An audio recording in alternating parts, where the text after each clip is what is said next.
तो hello everyone, कैसे हैं आप सब। आशा करता हूँ ठीक ही होंगे।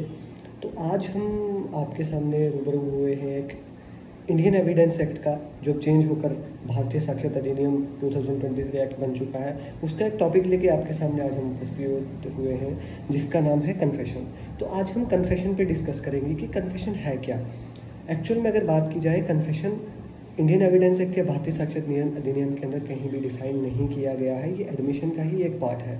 कन्फेशन एक एडमिशन ही होती है, किसी चीज़ को एडमिट करना। हर कन्फेशन एडमिशन होती है, लेकिन हर एडमिशन कन्फेशन नहीं होती है। तो आज हम कन्फेशन पे बात करेंगे कि एक्चुअल में कन्फेशन है क्या चीज़। तो सबसे पहले मैं आपको बता दूं कि कन्फेशन कोई एक्यूज्ड करता है। एक्यूज्ड की तरफ से ये चीज़ मानी जाती है कि हाँ, ये मैंने अपराध किया है। एक स्टेटमेंट दी जाती है कि हाँ, ये मैंने अपराध किया है, इस चीज़ को मैं मानता हूँ।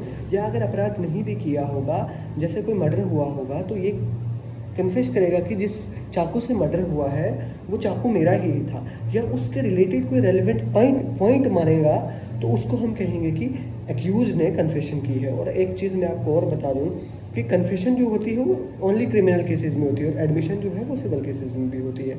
कन्फेशन का ही पार्ट एडमिशन का ही पार्ट कन्फेशन है। अगर कन्फेशन वो करेगा तो उसकी कन्फेशन जो है एडमिशन होगी ही होगी। ज़रूरी नहीं है कि हर एडमिशन कन्फेशन होगी, पर हर कन्फेशन एडमिशन होती है। तो यहाँ पर दो किस्म की कन्फेशंस आती हैं। एक आती है जुडिशियल कन्फेशन और एक आती है एक्स्ट्रा जुडिशियल कन्फेशन। तो मैं आपको जुडिशियल कन्फेशन के बारे में सबसे पहले आपको बताऊंगी कि जुडिशियल कन्फेशन क्या होती है। जुडिशियल कन्फेशन आप समझ गए होंगे, इस वर्ड के प्रोनाउंसिएशन से आप समझ गए होंगे कि जुडिशियल कन्फेशन क्या होती है। जुडिशियल कन्फेशन वो कन्फेशन होती है जो आप मजिस्ट्रेट के सामने देते हैं। मजिस्ट्रेट लिखता है, सोच विचार करता है कि क्या ये सही बोलता है या क्या गलत बोलता है, तो उसको हम कहते हैं जुडिशियल कन्फेशन।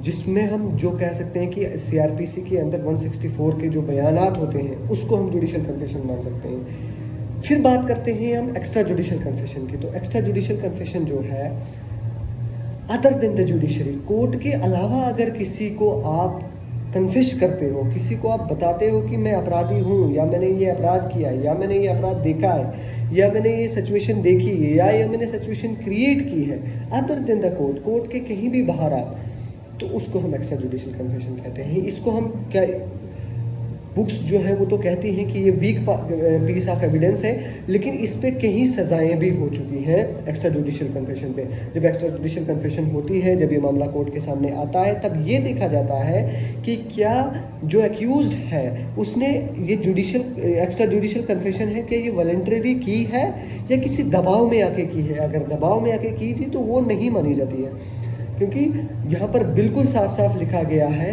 कि कोई भी कन्फेशन दबाव में, थ्रेट, इंड्यूसमेंट या किसी भी दबाव में कोई भी अगर कन्फेशन की जाएगी या कोई भी कन्फेशन होगी तो उसको नहीं माना जाएगा, उसको रद्द किया जाएगा। तो इसीलिए एक्स्ट्रा जुडिशियल कन्फेशन जो है उस पर भी जज देखेगा कि इसके ऊपर कोई दबाव तो नहीं है, ये वॉलंटरी है, वॉलंटरीली का कन्फेशन का एडमिशन हो ही जाता है।